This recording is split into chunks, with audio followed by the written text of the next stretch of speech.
Hello friends, welcome to another video tutorial from Kamal Dhariyal. दोस्तों, इस video में हम डिस्कस करने जा रहे हैं एक और मेडिकली इंपॉर्टेंट बैक्टीरिया पे जिसका नाम है विब्रियो कोलेरी। तो दोस्तों, इस वीडियो में हम बात करेंगे इसकी मॉर्फोलॉजी, इसकी पैथोजेनेसिस और क्लिनिकल मैनिफेस्टेशंस पे।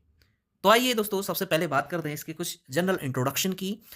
दोस्तों, जैसा कि आपको पता है कि ये बैक्टीरिया ग्राम नेगेटिव है और अगर इसकी मॉर्फोलॉजी देखें, इसकी शेप की अगर बात करें तो ये कॉमा शेप के होते हैं। कॉमा शेप के या आप कह सकते हैं कर्व्ड रहते हैं। तो यहाँ पे आप डायग्राम में देख रहे हैं तो ये हल्का सा कर्व्ड है, कॉमा की तरह का है, जैसे हम कॉमा लिखते हैं। और एक्टिवली मोटाइल होते हैं bacteria by means of single polar flagellum, यानी कि इनमें क्या प्रेजेंट होते हैं, सिंगल पोलर फ्लैजेलम होते हैं। तो जिस भी बैक्टीरिया में सिंगल पोलर फ्लैजेलम प्रेजेंट होता है वो एक्टिवली मोटाइल होते हैं। जैसे कि हमने देखा था स्यूडोमोनास एरुजिनोसा को, तो स्यूडोमोनास एरुजिनोसा में भी सिंगल पोलर फ्लैजेलम प्रेजेंट होता है, तो वो एक्टिवली मोटाइल होते हैं। Got it. और ये वाइब्रेटरी मूवमेंट करते हैं ये बैक्टीरिया। वाइब्रेटरी मूवमेंट करने की ही वजह से इस बैक्टीरिया का नाम पड़ा है vibrio. Got it. Vibratory movement करते हैं बैक्टीरिया, इसीलिए इसका नाम पड़ गया विब्रियो। बहुत तेजी से ये मूवमेंट करता है। The organism was first described and named by Filippo Pacini in 1854। Robert Koch isolated the organism in 1886।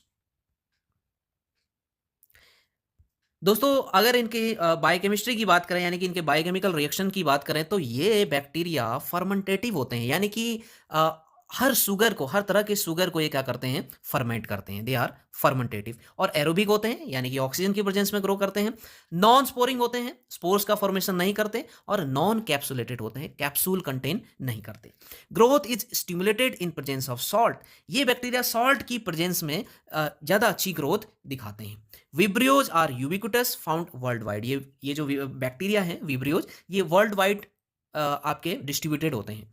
Only 12 species have been associated with human infections out of currently recognised 100 species. अभी तक की जो 100 species इसकी recognise हो चुकी हैं, उनमें से सिर्फ 12 स्पीसीज ह्यूमन बींग से एसोसिएटेड होती है, यानी कि सिर्फ 12 स्पीसीज ह्यूमन बींग्स को इन्फेक्शन कर दिए। और उन 12 में से भी विब्रियो कोलरी सबसे ज्यादा इन्फेक्शंस कॉज करने के लिए रिस्पॉन्सिबल होते हैं। तो among these 12 species the most important is vibrio cholerae, which causes an acute diarrheal disease cholera, जो कि एक बहुत एक्यूट डायरियल डिजीज कॉज करता है जिसका नाम है कोलेरा। नाउ इसके क्लासिफिकेशन की बात करेंगे तो बहुत तरह से इस बैक्टीरिया को क्लासिफाई किया गया है। सबसे पहला क्लासिफिकेशन देखेंगे based on salt requirement. Salt requirement के बेस पे दो तरह के विब्रियोज हैं, एक तो नॉन हेलोफिलिक और दूसरे हेलोफिलिक। नॉन हेलोफिलिक का मतलब है जिनको अपनी ग्रोथ के लिए सॉल्ट की रिक्वायरमेंट नहीं होती है, लेकिन 1% सॉल्ट इनकी ऑप्टिमम ग्रोथ के लिए रिक्वायर्ड होता है। अगर आप एटलीस्ट 1% सॉल्ट ऐड करते हैं आर्टिफिशियल मीडियम पे, अगर आप इनको ग्रो करा रहे हैं, तो आप 1%, एटलीस्ट 1% अगर सॉल्ट उस पर ऐड करें तो उसकी ऑप्टिमम ग्रोथ आपको देखने को मिलेगी। तो ऐसे बैक्टीरिया जिनको बहुत ज़्यादा सॉल्ट की रिक्वायरमेंट नहीं होती, ऐसे विब्रियो जिनको ग्रोथ के लिए बहुत ज़्यादा सॉल्ट की रिक्वायरमेंट नहीं होती, उनको नॉन हेलोफिलिक बोलते हैं। और दूसरे जिनको सॉल्ट की रिक्वायरमेंट होती है उनको हेलोफिलिक विब्रियोज बोलते हैं, यानी कि they can not grow in the absence of salt. ये जो हेलोफिलिक विब्रियोज हैं ये सॉल्ट की एब्सेंस में ग्रो नहीं कर सकते, and they can tolerate and grow at higher salt concentration of up to 7 to 10% salt concentration को ये टॉलरेट कर सकते हैं हेलोफिलिक विब्रियोज। तो अगर इनके एग्जांपल्स की बात करें तो नॉन हेलोफिलिक विब्रियोज में आपके विब्रियो कोलरी आ जाता है और विब्रियो मिमिकस। और वहीं अगर हेलोफिलिक विब्रियोज के एग्जांपल की बात करें तो हेलोफिलिक में आपके विब्रियो पैराहिमोलिटिकस और विब्रियो वल्निफिकस, ये दो बैक्टीरिया आपके आ जाते हैं। दूसरा क्लासिफिकेशन की बात करेंगे हिबर्ग क्लासिफिकेशन। हिबर्ग क्लासिफिकेशन में इसमें 8 ग्रुप आ जाते हैं, और ये जो क्लासिफिकेशन है ये 3 शुगर के फर्मेंटेशन के बेस पे किया गया है। ये 3 शुगर कौन कौन से हैं, मैनोज, एराबिनोज एंड सुक्रोज। तो ये 3 शुगर के फर्मेंटेशन के बेस पे 8 ग्रुप्स में इसको क्लासिफाई किया गया है, जिनमें से फर्स्ट ग्रुप में विब्रियो कोलेरी आ जाता है, जो कि बहुत इंपॉर्टेंट है। थर्ड क्लासिफिकेशन की बात करते हैं Gardner and Venkat Raman classification. इसमें आप देखेंगे ये बहुत इंपॉर्टेंट है, इसको ध्यान से देखिएगा। विब्रियोज को दो ग्रुप में क्लासिफाई किया गया है, एक तो विब्रियो कोलेरी, दूसरा other Vibrio species. Vibrio cholerae की यहाँ पे 3 सीरो ग्रुप्स में इसको क्लासिफाई किया गया है। विब्रियो कोलेरी की 3 सीरो ग्रुप्स कौन कौन से हैं? O1, O139 and non O1, O139। यानी कि इस तीसरे वाले सीरो ग्रुप में कौन से आ जाते हैं? O2 से लेके more than O200। Got it? तो ये 3 इसके सीरो ग्रुप रहते हैं। अब सीरो ग्रुप O1 को फर्दर 2 बायोटाइप में क्लासिफाई किया गया है। इसके 2 बायोटाइप हैं, एक तो क्लासिकल बायोटाइप और दूसरा एल्टोर बायोटाइप। Got it? अब इन बायोटाइप्स के सीरोटाइप्स हैं, 3 सीरोटाइप्स, ओगावा, इनाबा एंड हिकोजीमा। तो इन तीनों सीरोटाइप्स में से जो आपका ओगावा है, Ogawa is the most common serotype isolated from clinical samples followed by Inaba. सबसे इंपॉर्टेंट इन तीनों में से जो मोस्ट इंपॉर्टेंट सीरोटाइप है वो है ओगावा, उसके बाद इनाबा और फिर लास्ट में आपका आता है हिकोजीमा। तो ये इसके सीरोटाइप्स हैं। अब यहाँ पे हम इन दोनों बायोटाइप्स के बीच में डिफरेंस की अगर बात करें, इस टेबल में इन दोनों बायोटाइप्स यानी कि क्लासिकल और एल्टोर बायोटाइप्स के बीच में डिफरेंसेस को यहाँ पे टेबलेट किया गया है। सबसे पहला हम देखें बीटा हिमोलिसिस के बेस पे, beta haemolysis on she blood अगर पर बीटा हिमोलिसिस के बेस पे अगर हम देखें तो classical biotype beta haemolysis show नहीं करता है। Got it? और El Tor biotype beta haemolysis show करता है शी ब्लड अगर पे। चिक इरिथ्रोसाइट एग्लूटिनेशन की अगर बात करें तो क्लासिकल बायोटाइप एग्लूटिनेशन शो नहीं करता है, एल्टोर बायोटाइप पॉजिटिव है यानी कि चिक इरिथ्रोसाइट एग्लूटिनेशन ये शो करता है। पॉलीमिक्सिन बी सेंसिटिविटी की अगर बात करें, polymyxin B concentration 50 international unit. Got it? तो इस पे अगर बात करें तो क्लासिकल बायोटाइप के केस में ये ससेप्टेबल रहता है और एल्टोर बायोटाइप के केस में रेजिस्टिविटी शो करता है।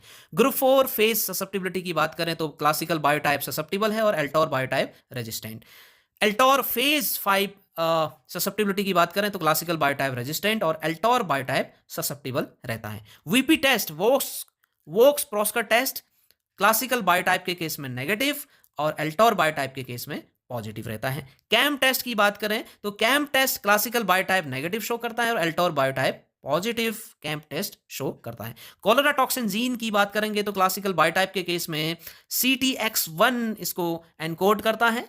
CTX1 जीन क्लासिकल बायोटाइप यानी कि जो क्लासिकल बायोटाइप है इसको एनकोड करता है और एल्टोर बायोटाइप को CTX2 gene cholera toxin gene इसको क्या करता है?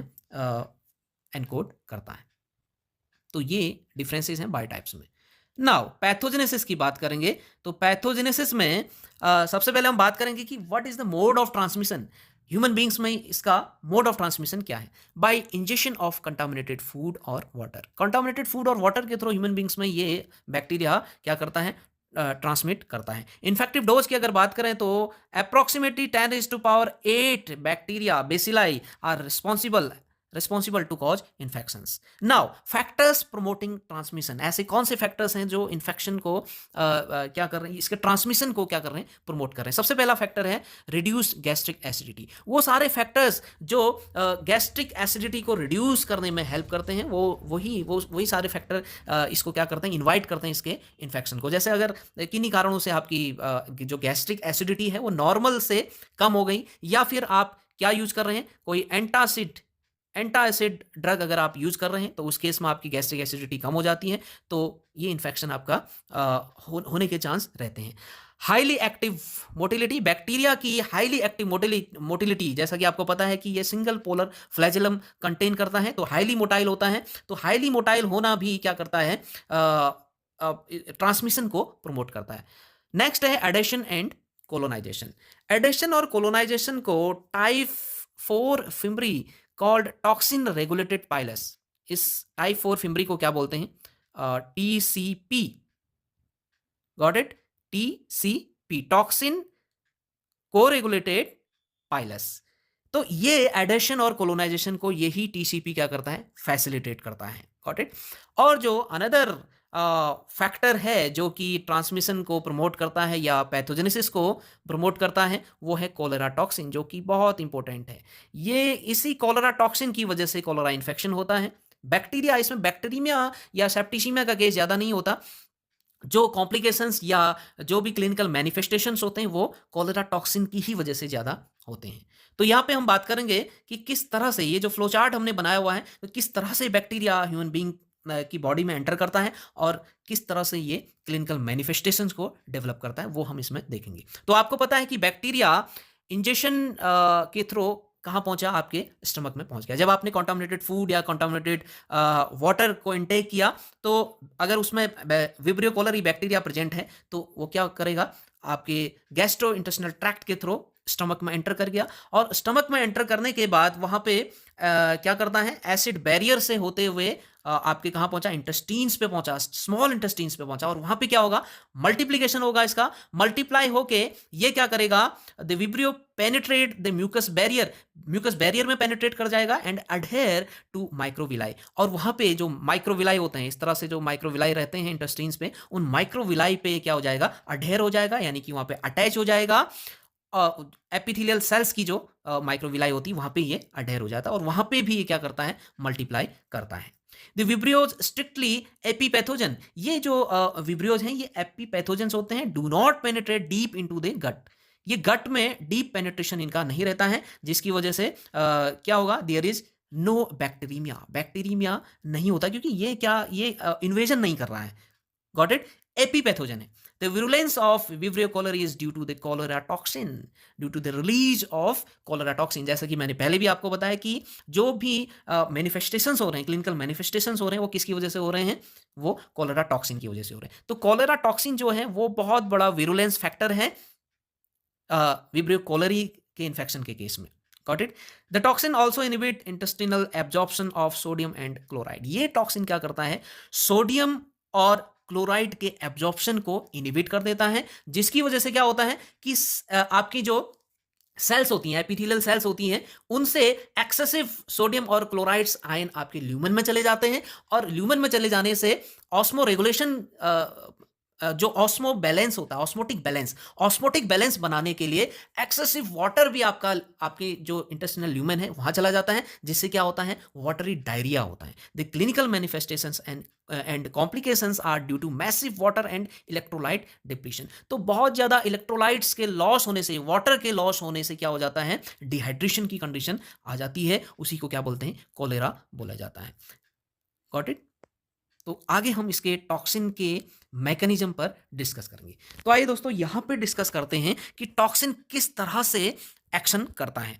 देखिए ये जो सेल यहाँ पे ड्रॉ की गई है, ये सेल का जो डायग्राम आप देख रहे हैं, ये एपिथेलियल सेल है, इंटेस्टिनल एपिथेलियल सेल का ये स्ट्रक्चर यहाँ पे बनाया गया है। Got it. तो इस सेल को देखिए, यहाँ पे ये माइक्रोविलाई शो किए गए हैं, ये माइक्रोविलाई हैं।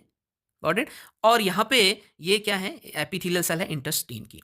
तो जो टॉक्सिन है, टॉक्सिन को अगर आप देखेंगे, जो कोलेरा टॉक्सिन है, कोलेरा टॉक्सिन की दो सब यूनिट होती है, ए और बी, दो सब यूनिट है, जिनमें से बी जो सब यूनिट है, बी सब यूनिट इज बाइंडिंग यूनिट। ये कौन सी यूनिट है, बाइंडिंग सब यूनिट, यानी कि इस सेल की सरफेस से बाइंड करने का काम यही सब यूनिट करेगा।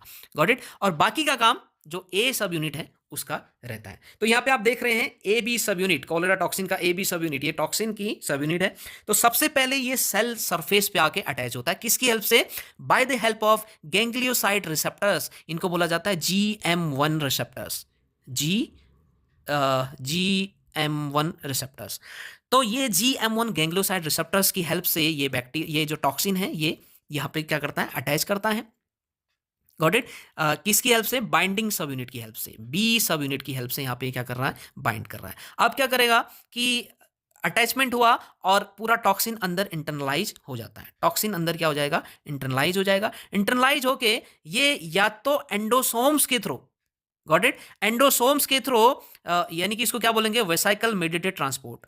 एंडोसोम के थ्रू या तो ट्रांसपोर्ट होगा या डायरेक्ट ट्रांसपोर्ट होगा इसका, और ये या तो एंडोसोम्स की हेल्प से गोल्गी कॉम्प्लेक्स से होते हुए आपका एंडोप्लाज्मिक रेटिकुलम में पहुंचेगा। Got it. या फिर डायरेक्टली ट्रांसपोर्ट किधर होगा, एंडोप्लाज्मिक रेटिकुलम से डायरेक्टली अटैच होगा, या फिर किसकी हेल्प से, पहले एंडोसोम, फिर एंडोसोम्स की हेल्प से वेसाइकल मेडिएटेड ट्रांसपोर्ट करके ये गोल्गी कॉम्प्लेक्स पे पहुंचेगा, गोल्गी एपरेटस पे पहुंचेगा, और गोल्गी एपरेटस से फिर एंडोप्लाज्मिक रेटिकुलम से ये अटैच होते हैं आपके टॉक्सिन।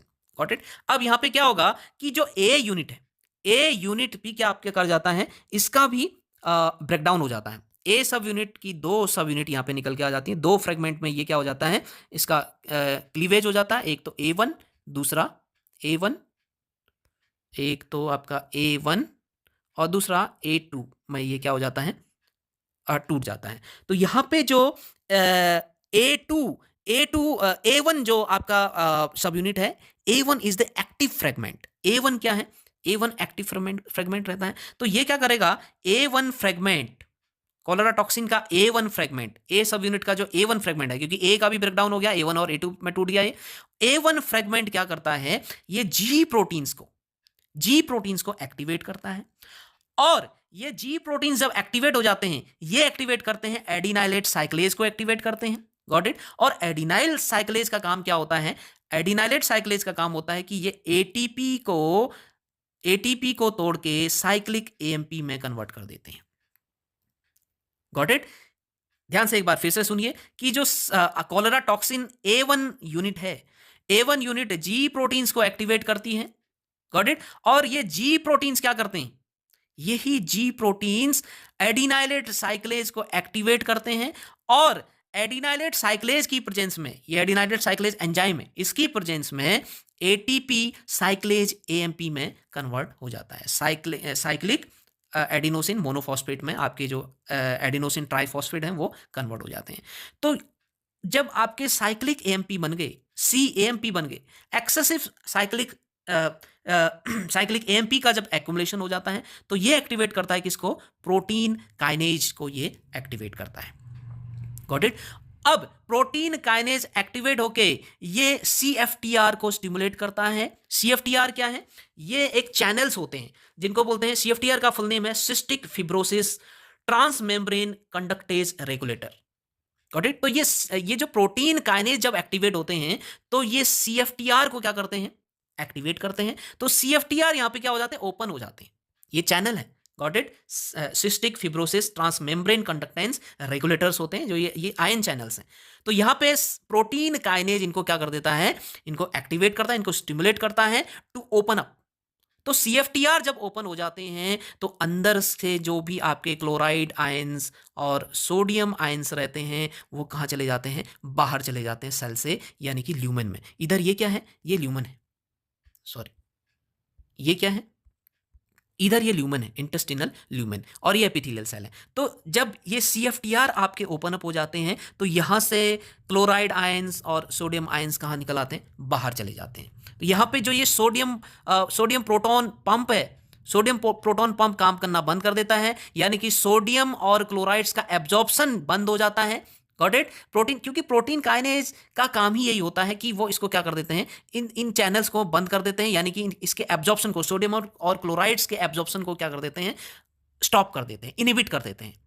Got it. और सीएफटीआर आपके ओपन हो जाते हैं ताकि इजीली क्लोराइड आयंस और सोडियम आयंस कहां चले जाएं, बाहर ल्यूमेन में चले जाएं। बाहर ल्यूमेन में चले जाने से क्या होगा कि अब क्या होगा कि बाहर ल्यूमेन में सोडियम और क्लोराइड्स का कंसंट्रेशन बढ़ जाता है। तो उन इलेक्ट्रोलाइट्स का कंसंट्रेशन बढ़ने से ऑस्मोटिक बैलेंस करने के लिए, ठीक है, ऑस्मोटिक बैलेंस करने के लिए यहां से क्या होगा, यहां से वो एक्सेसिव वाटर आपका बाहर चला जाता है ल्यूमेन में। वाटर भी क्या कर जाता है, बाहर चला जाता है, क्योंकि उसको ऑस्मो रेगुलेशन करना है। Got it. वहां इलेक्ट्रोलाइट्स का एक्यूमुलेशन ज्यादा हो रहा है ल्यूमेन में, सोडियम और क्लोराइड आयंस का एक्यूमुलेशन एक्सेसिव हो रहा है, तो उसको बैलेंस करने के लिए यहां से वाटर भी आपका ल्यूमेन में चला जाता है। तो ल्यूमेन में वाटर जाने से फिर क्या होता है, वाटरी डायरिया के सिम्टम्स आने शुरू हो जाते हैं। Got it. तो इस तरह से ये टॉक्सिन काम करता है, cholera toxin. Now the clinical manifestations of cholera.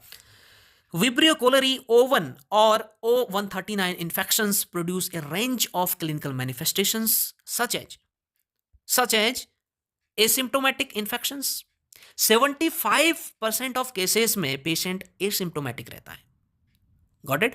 और माइल्ड डायरिया और कोलेरा, सेकेंड जो आपका क्लिनिकल मैनिफेस्टेशन है, माइल्ड डायरिया और उसको क्या बोलेंगे, कोलेरा। तो 20% ऑफ केसेस में माइल्ड डायरिया आपका रहता है। Got it. Sudden onset of explosive, तीसरा जो क्लिनिकल मैनिफेस्टेशन है, sudden onset of explosive and life threatening diarrhoea. तो ये जो कंडीशन है, sudden onset of explosive and life threatening diarrhoea, ये क्या होता है जब कॉम्प्लिकेशंस हो जाते हैं, यानी कि इन्फेक्शन ज़्यादा टाइम तक आपका परसिस्ट कर रहा है। तो उस केस में क्या होता है कि बहुत ज़्यादा वाटरी डायरिया होने की वजह से फ्लूइड का एक्सेसिव लॉस हो जाता है बॉडी से। तो एक्सेसिव फ्लूइड लॉस होने से डिहाइड्रेशन की कंडीशन आ जाती है। तो उस केस में क्या होता है, वो जो केस है एक्सेसिव डिहाइड्रेशन होने का जो केस है वो लाइफ थ्रेटनिंग हो सकता है, जानलेवा हो सकता है। तो ऐसे जो केसेस होते हैं 5% ऑफ केसेस होते हैं, क्योंकि ज़्यादातर ट्रीट हो जाते हैं। अगर अनट्रीटेड रह जाए तो ऐसी कंडीशन आ सकती है जो लाइफ थ्रेटनिंग हो सकती है। इंक्यूबेशन पीरियड की अगर बात करें तो 24 टू 48 आवर्स का इसका इंक्यूबेशन पीरियड रहता है। द यूजुअल मैनिफेस्टेशंस की अगर बात करें तो इसमें वाटरी डायरिया और राइस वाटर स्टूल, यहाँ पे स्पेलिंग मिस्टेक है, राइस वाटर स्टूल, ये दो यूजुअल मैनिफेस्टेशंस हैं। Watery diarrhoea, cholera characteristically begins with the sudden onset of painless watery diarrhea that may quickly become voluminous। तो जो शुरुआती जो सिम्टम्स निकल के आते हैं उसमें, जैसे कि अभी टॉक्सिन का आपने मैकेनिज्म देखा, mechanism of action of mechanism जो आपने देखा, उसमें देखा कि एक्सेसिव फ्लूइड लॉस हो रहा है। तो शुरुआत में जो सिम्टम्स निकल के आते हैं उसमें क्या होता है कि पेनलेस वाटरी डायरिया रहता है। उसमें एब्डोमिनल पेन नहीं होगा, कहीं भी कोई पेन नहीं होगा, लेकिन बॉडी से वाटर निकल रहा है, वाटरी डायरिया हो रहा है, जो धीरे धीरे क्या हो जाता है वॉल्यूमिनस बन जाता है। यानी कि क्या होगा, स्मॉल डायरिया होगा लेकिन फ्रीक्वेंट रहेगा। Got it? कैसा रहेगा? Small and frequent bowel movement, timely, एक शॉर्ट टाइम पे, बहुत जल्दी जल्दी, फ्रीक्वेंटली आपको डेफिकेशन का सेंस आएगा, लेकिन स्मॉल डेफिकेशन आपको रहेगा, तो उसको बोलते हैं voluminous diarrhoea. Got it? The next one is rice water stool. Rice water stool में क्या होता है कि the stool is typically non bilious. Stool कैसा रहेगा? नॉन बिलियस होगा, यानी कि उसमें बाइल कंटेंट बिल्कुल भी नहीं होता। स्लाइटली क्लाउडी, थोड़ा सा क्या रहेगा, क्लाउडी रहेगा। And watery with mucus flakes and a fishy inoffensive inoffensive odour. Got it? Inoffensive odour. Got it? कैसा होगा कि अपीयरेंस कैसी रहेगी, उस डायरिया की जो अपीयरेंस रहती है, यानी कि जो भी स्टूल आपका पास हो रहा है उसकी अपीयरेंस राइस वाटर की तरह रहती है। यानी कि जब आप राइस को वाटर में वॉश करते हैं तो वॉश करने के बाद जो धुंधला सा जो वाटर उसका बन जाता है, आपने देखा होगा चावल धुले का जो पानी रहता है वो थोड़ा सा क्लाउडी रहता है, थोड़ा सा धुंधलापन उसमें रहता है। तो उस तरह के स्टूल, वाटरी स्टूल निकलना स्टार्ट हो जाता है, तो उसको बोलते हैं rice water stool. Got it? और जो ऑर्डर रहता है, स्टूल का जो ऑर्डर रहेगा वो इनऑफेंसिव रहता है, यानी कि कोई बहुत ज़्यादा इरिटेटिंग स्मेल उससे नहीं आती। Got it? तो इस तरह का जो यूजुअल मैनिफेस्टेशंस है वो इस तरह के रहते हैं विब्रियो कोलोरी के केस में। Vomiting may be present but fever is usually absent. Vomiting हो सकती है पेशेंट को, लेकिन फीवर जो है वो एब्सेंट रहता है। फीवर नॉर्मली नहीं रहता। किसी केस में ऐसा हो सकता है कि पेशेंट को फीवर आ सकता है, लेकिन नॉर्मली फीवर नहीं होता, लेकिन वोमिटिंग हो सकती है। Got it? मसल क्रैम्प में occur due to electrolyte imbalance. Electrolyte imbalance होने की वजह से मसल्स में क्रैम्प आ सकते हैं, मसल्स आपकी सिकुड़ सकती हैं। Got it? मसल्स का कॉन्ट्रैक्शन हो सकता है। अब बात करते हैं कॉम्प्लिकेशंस की। Complications directly proportional to the fluid loss. Complications depend करते हैं कि कितना फ्लूइड लॉस हुआ है। तो जितना ज़्यादा फ्लूइड लॉस हुआ होगा उतने ज़्यादा कॉम्प्लिकेशंस डेवलप होते हैं। लॉस ऑफ बॉडी वेट, इस चार्ट में देखेंगे लॉस ऑफ बॉडी वेट के हिसाब से हम देखेंगे, अगर 5% से कम बॉडी वेट लॉस अगर आपका हुआ है तो सिम्टम्स इंक्रीज थर्स्ट। सिम्टम क्या रहेंगे कि आपको बहुत ज़्यादा प्यास लगेगी, क्योंकि डिहाइड्रेशन की कंडीशन बनी है। Got it? तो सिम्टम क्या होंगे कि आपको बहुत ज़्यादा प्यास लगेगी। और जो बॉडी वेट है वो बहुत ज़्यादा लॉस नहीं हुआ है, लेस देन 5% आपका बॉडी वेट लॉस हुआ है। At 5 to 10% loss of body weight का लॉस अगर 5 से 10% हो गया है तो सिम्टम्स क्या रहेंगे? पोस्ट यूरल हाइपोटेंशन आपको हो जाएगा। पोस्ट यूरल हाइपोटेंशन का मतलब in which a person's blood pressure drops abnormally when they stand up after sitting और लाइंग डाउन। इसमें क्या होता है कि जब आप एकाएकी आप बैठे हैं या आप लेटे हुए हैं और एकाएकी जब आप उठ जाते हैं, नॉर्मली क्या होता है कि जब आप रिलैक्स कंडीशन में हैं तो रिलैक्स कंडीशन में आपका ब्लड प्रेशर क्या रहता है? लो रहता है। Got it? क्योंकि आपकी ब्लड वेसल्स डायलेट कंडीशन में रहती है, तो जब ब्लड वेसल्स आपकी डायलेटेड है तो ब्लड प्रेशर बहुत ज़्यादा नहीं होता। लेकिन जब आप लाइंग पोजीशन से बैठ जाते हैं या खड़े हो जाते हैं, तो खड़े होने पर आपकी जो ब्लड वेसल्स हैं वो कॉन्ट्रैक्ट करती हैं। तो कॉन्ट्रैक्ट करने से क्या होता है कि आपका ब्लड प्रेशर जो नॉर्मल था, यानी कि जो कम था, वो हल्का सा बढ़ जाता है। लेकिन इस कंडीशन में क्या होता है, यहाँ पे क्या होता है कि ऐसी स्थिति नहीं आती। एबनॉर्मली आपका जो ब्लड प्रेशर है वो आपका क्या रहता है, वो ब्लड प्रेशर आपका ड्रॉप कर जाता है। यानी कि खड़े होने पर आपका ब्लड प्रेशर बढ़ना था, लेकिन ब्लड प्रेशर आपका लो हो जाता है एबनॉर्मली। उसको बोलते हैं पोस्ट यूरल हाइपोटेंशन।